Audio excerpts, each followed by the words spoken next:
Pour marquer leur passage, Vatmanj Andradzuelne et son épouse ont planté un cocotier à l'école primaire publique de Vatmanj. Une foule nombreuse les a accueillis le long de la route menant vers le stade où a été célébrée la Journée africaine de la jeunesse. Des coupes ont été remises aux vainqueurs des rencontres sportives de pétanque et de foot. La force de la jeunesse est une richesse inestimable pour le pays, a déclaré Andradzuelne. C'est le cas de Toamasna qui compte 60% de sa population des jeunes de moins de 14 ans.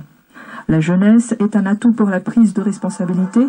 Il a pris comme exemple le jeune président du tribunal qui n'a pas atteint la trentaine. Il y a aussi le ministre de la jeunesse et le président de la transition lui-même. Nous sommes l'avenir du pays et nous nous devons de redresser la nation et de réparer les erreurs du passé, a déclaré le président de la transition qui avoue avoir mis de côté sa fierté pour le bien de la nation. Des rencontres avec les bailleurs de fonds et la communauté internationale ont abouti à la conclusion selon laquelle la transition doit être gérée par un gouvernement de consensus et je ne fais pas de cas de la répartition de sièges, a souligné Andradzuelne. À preuve, dit-il, la mouvance Radzuelne a suivi la tendance pro-Maputo.